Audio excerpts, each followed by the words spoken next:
Coming up on a special bonus edition of Locked On Lakers, Anthony Davis called tonight's game in Oklahoma City must win for the Lakers, and they took care of their business. That is next. You are Locked On Lakers, your daily Los Angeles Lakers podcast. Part of the Locked On Podcast Network, your team every day.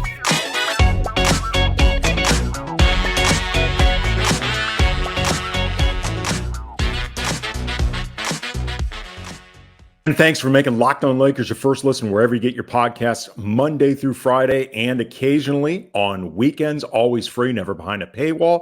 And Locked On Lakers on YouTube is where you can get together, hang out with a community of over 22,000 Lakers fans, subscribers, cool people who undoubtedly are excited after this win in Oklahoma City, 129-120 over the Thunder. And beyond just the ramifications, by the way, Andy Kamenetsky, Brian, not here tonight, unable to attend, but definitely wanted to make sure that we had something for the audience because this really was not just a spectacular win by the Lakers. Oklahoma City, one of the best teams in the league, and the Lakers really managed to control this game from start to finish, despite a really strong fourth quarter push from the Thunder. They staved them off, led by Shai Gilgeous-Alexander and one of the Jay Williamses. They are a really, really strong team. Chet Holmgren, I think right now, is the front runner for Rookie of the Year. Oklahoma City is one of the toughest places to play in the league.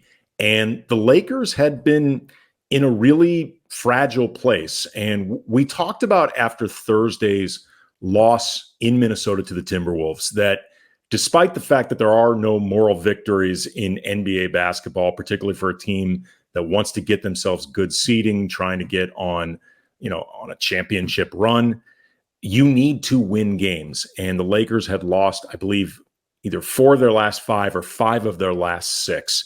And they had been in a place ever since the in-season tournament where they had been lacking energy. They had been lacking focus. They had sometimes been lacking players. You had LeBron missing a game, Anthony Davis, D'Angelo Russell, and Cam Reddish missing a game. Jarred Vanderbilt, I believe, had been in and out.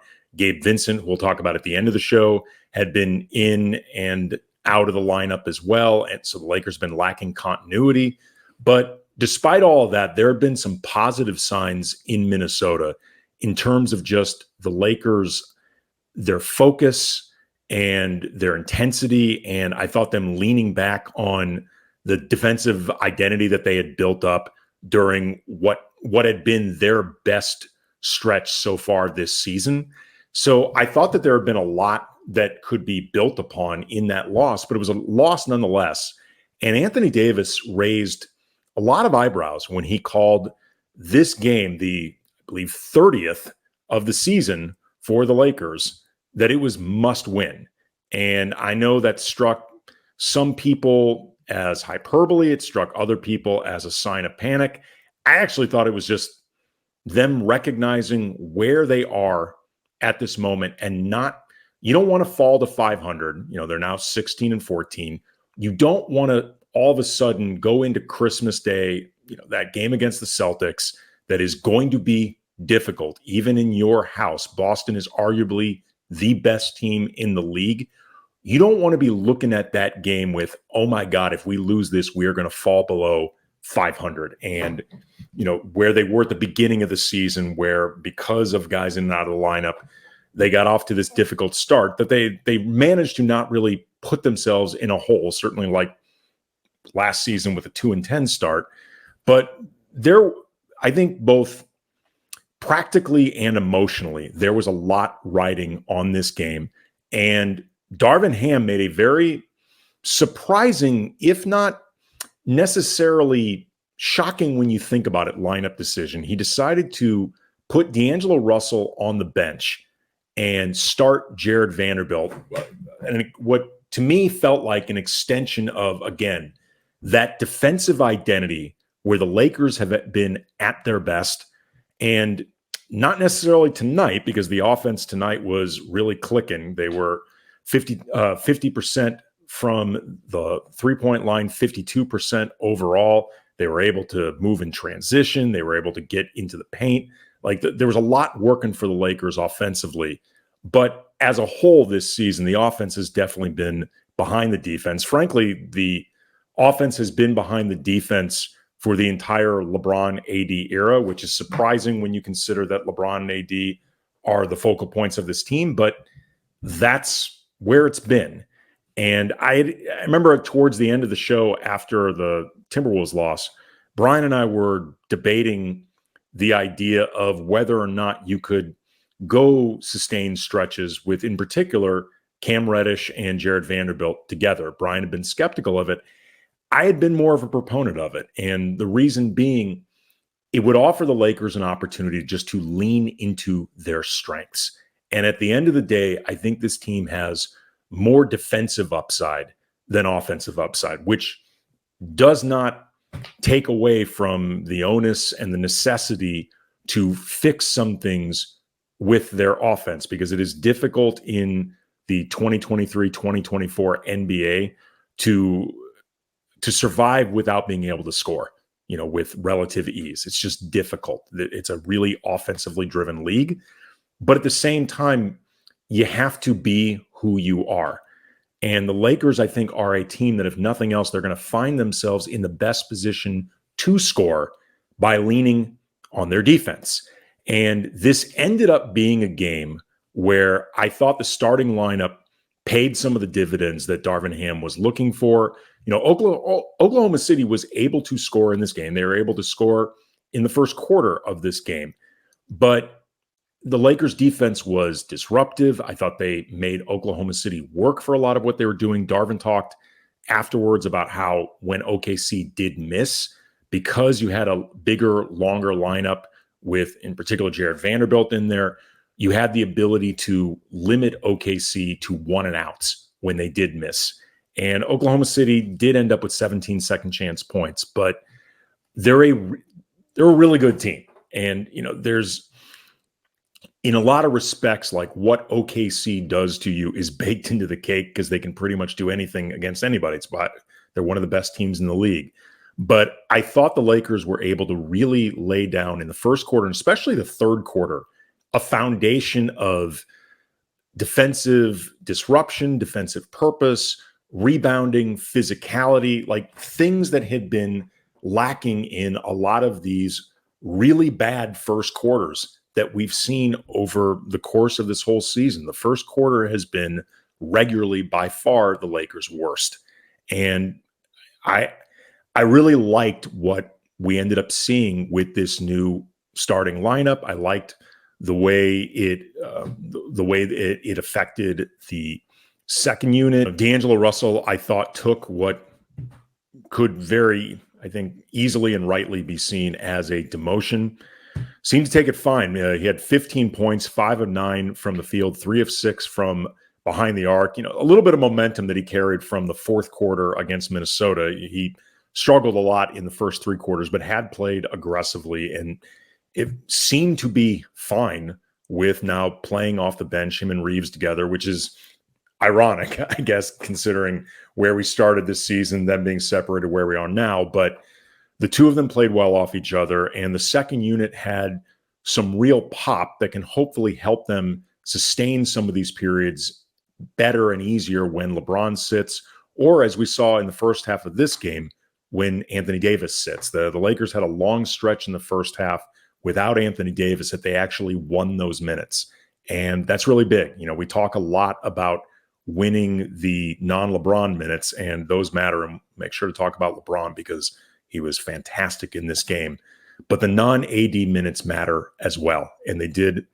It was just a really strong game across the board from the Lakers, with the groundwork and foundation being LeBron James and Anthony Davis. LeBron, 40 points, 13 of 20 from the field, 5 of 5 from behind the arc, 9 of 9 at the line, 15 of those 40 points in the fourth quarter, where he was carrying the Lakers through. Their offense starting to stagnate a bit, and in the meantime, Oklahoma City was just relentlessly driving towards the basket, and they are a difficult team to stop when they run. And they were really, really making a point of just attacking after every Laker possession, make or miss. And LeBron was really instrumental in staving off that damage. And, in the loss to Minnesota and even that pretty unimpressive win in San Antonio where they only won by 3, we had commented about how that was really where you missed LeBron, just the fourth quarter and closing things out, and beyond the organization that he brings to the offense and the ability to put everyone in the right places and just the intelligence. LeBron's been one of the best fourth quarter players in the league this season, even with his 39th birthday on the horizon. And he was spectacular in this game, especially down the stretch. Anthony Davis, 26 points, 11 rebounds, 7 assists, 2 blocks and a steal, 3 offensive rebounds. He played all 24 minutes of the second half. Darvin Ham a couple times asked him if he wanted to come out. AD said no. Remember, AD was the guy who called this a must-win game. And he had, I thought, a few really key rebounds, getting the ball away from Chet Holmgren. He often had to grab rebounds in traffic. He was swarmed a lot, did a really good job moving the ball off double teams. There was a sequence where the Lakers ran in back-to-back plays. AD, he was isolated at the high post. The double comes. He moved the ball to Reddish, who was filling the area unoccupied under the basket. The defender comes over to Reddish. LeBron dives. One time he ended up getting a basket, and another time fouled, sent to the line. AD was really just moving the ball well, did a nice job at times of having things run through him. Rui Hachimura off the bench, 21 points, 6 rebounds. He was 3 of 5 from behind the line. He had a couple missed dunks, but beyond that, it was a really good game for Rui on both sides of the ball. I mentioned D'Angelo Russell's game. Austin Reaves had 9 assists. Taurean Prince, 10 points, 2 of 5 from behind the arc. And then Jarred Vanderbilt and Cam Reddish combined for just 6 points. But Cam had 7 assists, which is really, really nice ball movement from Cam Reddish. I thought the last couple games, his decision-making has been very, very good and very alert. The two of them were just very disruptive, very, you're not going to shut down Shai Gilgeous-Alexander. You're not going to shut down a lot of guys on this team. It's really high-powered, this young Thunder group. But I thought they were really, really good at just making shots difficult. Making guys work for what they got. That's the best that you can do against, Shai Gilgeous-Alexander on any night, and Jalen Williams on a night where he's got it going. Chet Holmgren had 19 and 10, 4 offensive rebounds. Again, it's a really, really strong team. But the Lakers just across the board, I thought this was a really strong night for them. At least for one game, what Darvin wanted from this new lineup, new rotation worked. I also thought it was interesting. Beyond the first quarter and the third quarter, the opening 5 or 6 minutes, once either Cam Reddish or Jarred Vanderbilt was subbed out, I don't remember off the top of my head who was subbed out first. I don't think they played any more minutes together. If they did, it was limited at best. They probably, if I had to guess, played anywhere from 10 to 13 combined minutes together as a starting duo, part of the starting 5. And that felt to me very much like Darvin aware of wanting to set that defensive tone, set that disruptiveness and that physicality, and trying to prevent Shai Gilgeous-Alexander, for example, from getting off to a really strong, comfortable start, but also being mindful of what could be offensive limitations and looking for the best of both worlds. I thought Darvin's substitution patterns in this game and just what he was looking to have happen, I thought were really strong. And, this has been a period where I know fans have been really down on Darvin, and Brian and I have been critical of some of his decisions over the last few games. But this was a game where I thought Darvin Ham had a really strong game plan. Last bit of business, and we'll talk about this more in future shows. Shams Charania from The Athletic reported that Gabe Vincent, who was downgraded to out in this game, is, quote, strongly considering surgery on his left knee with a timetable of 6 to 8 weeks, league sources tell The Athletic and Stadium. Vincent rehabbed for almost 2 months for his return, but the swelling is back and the procedure is now a real likelihood. Gabe Vincent played the one game against Chicago, then didn't play against Minnesota, which didn't seem like much at the time because it felt like just he's missed 24 games, second end of a back-to-back. Wouldn't expect him to play. But this obviously is a new and not good development for the Lakers. Big picture, they were counting on Gabe Vincent to have a prominent role on this team off the bench, potentially as a closer at times, I think, just because of his defensive ability. And he's now looking like he could end up, when it's all said and done, missing 3/4 of the season. And depending on when he comes back, who knows how he'll be, reintegrated into the rotation. But I was thinking about it, and I want to make it clear. This is not positive news for the Lakers, and certainly not for Gabe Vincent. I feel bad for him. But if you're looking for any type of bright side, it's that the Lakers, who really need to start getting on a run of games with the same players where Darvin can really figure out what he has in this rotation, get guys familiar with each other on a game in, game out basis, you are at least removing the challenge of integrating Vincent into a rotation after him only having played 5 games. He is really new on this team. Beyond it being his first season, he's somebody that I don't think anyone else on this team has ever even played with. So he's one of the real challenge guys in terms of everyone growing comfortable with him. Again, I'm not trying to spin this as good for the Lakers, but if there is a bright side to at least some of the issues they've been dealing with, it's one less thing to figure out, at least for the immediate future. Again, huge win for the Lakers, 129-120 in OKC over the Thunder. Probably not doing a show for Monday morning, just because we're going to be recording later on Monday anyway because of the Christmas Day game against Boston, plus everybody doing their Christmas festivities in the morning. The show I don't think is going to get much traction or really much shelf life. So you will hear from us later in the day on Monday, but probably not Monday morning. Just be aware of that. Appreciate everybody being here. Want to make sure everyone knows that Locked On Lakers is brought to you by... But before we go, I want to make sure everyone knows Locked On Lakers is brought to you by PrizePicks, the largest independently owned daily fantasy sports platform in North America. Instead of battling thousands of other players, including pros and sharks, you pick more than or less than on 2 to 6 players, their stats projections, and just watch the winnings roll in up to 25 times your money. And with basketball season in full swing, you can now pick combo projections across football and basketball from the Specials League, created specifically for projections for 2 or more players from different sports or leagues. Example, LeBron, Travis Kelce, 10.5 combo for 3-pointers made and receptions. Tonight would have been a good game for the 3-pointers made with LeBron. And with PrizePicks reboot policy, your entries stay in play even if one or more And with PrizePicks reboot policy, your entries stay in play even if one of your players gets injured for NFL games, NBA games. If you have a player who exits in the first half of a game for an injury, doesn't return in the second half, that player is rebooted. PrizePicks is the only daily fantasy sports platform with injury insurance. It's huge. So go to prizepicks.com/LockedOnNBA. Use the code LockedOnNBA for a first deposit. Go to prizepicks.com.